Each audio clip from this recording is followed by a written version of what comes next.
Na noite daquele domingo, soube-se de um novo ataque daquele licantropo, que curiosamente só atacava animais ou pessoas que tivessem qualquer ligação com a fazenda daquele coronel. E isso foi mais do que a gota d'água para o coronel Juarez, que agora estava mais do que decidido em fechar o cerco contra aquele bicho. Naquela mesma noite, o tal sétimo filho de Dona Dinorá chegou em casa todo sujo e escoriado. E a mulher, junto com seus filhos, temendo pela vida daquele caçula, o manda fugir bem rápido dali. Horas depois, a frente da casa amanhece cercada por Juarez e pelos seus jagunços, todos com seus rifles em punho. Dona Dinorá teria que entregar o seu filho, mas ela diz que o rapaz ainda não havia chegado e começa a implorar pela vida do mesmo. Dona Dinorá acaba não suportando aquela pressão e acaba entrando em choque, ficando assim paralisada e chegando a desfalecer, para o desespero de todos os seus filhos.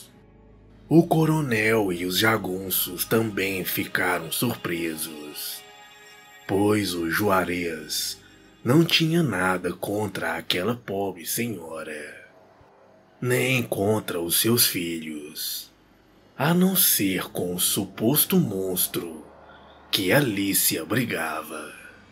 Após um rápido e frustrado suspiro, e levemente sensibilizado com o estado de Dona Dinorá, ele resolve apenas expulsar toda a família de seu terreno, mas ainda adverte que tem que pegar aquele filho lobisomem.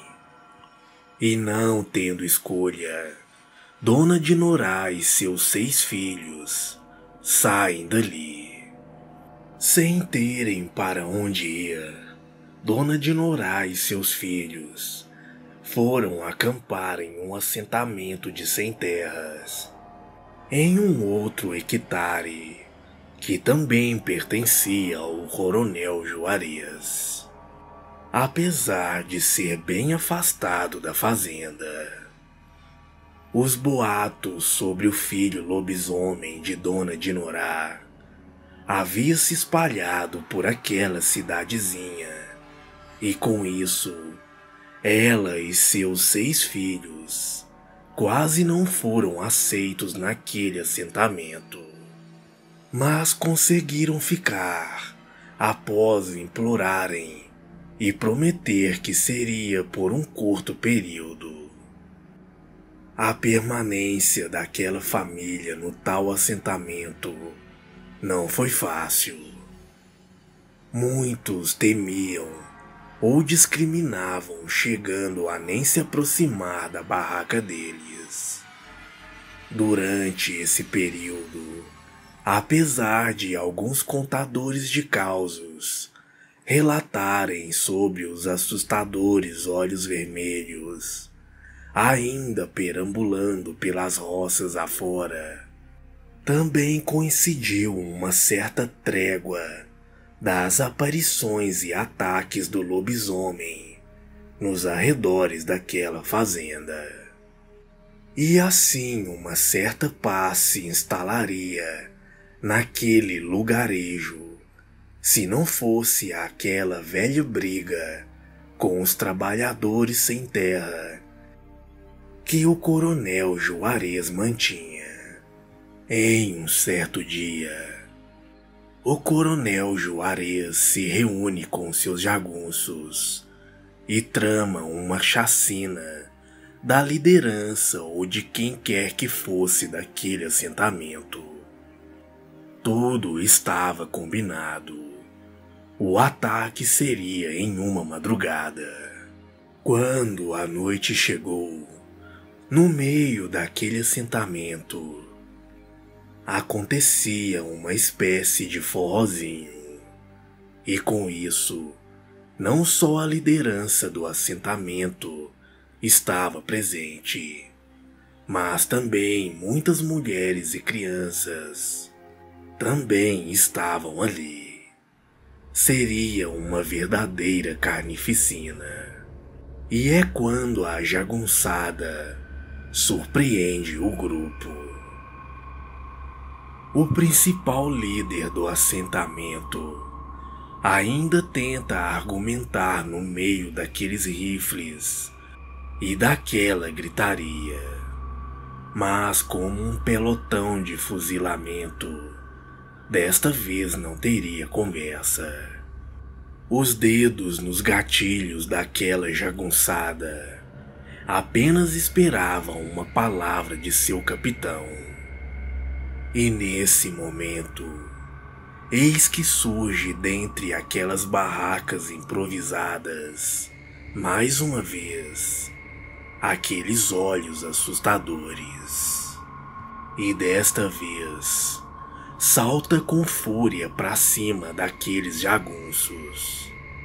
Os jagunços eram todos mal encarados, mas naquele momento, suas feições eram de puro temor. Sem poderem fazer muita coisa, eles impiedosamente são dilacerados pelas presas e garras daquele imenso lobisomem. Alguns ainda tentam atirar, mas é em vão. Jatos de sangue jorravam em todas as árvores que estavam ali em volta. Orelhas, braços, mãos e pernas voavam para todos os lados. Todos aqueles pobres trabalhadores sem terra se mostram horrorizados com o que vem na sua frente. E mesmo diante de tanto terror, se paralisam, mas logo se tranquilizam quando notam que a fúria do lobisomem era apenas contra os jagunços que pretendiam chaciná-los impiedosamente ali.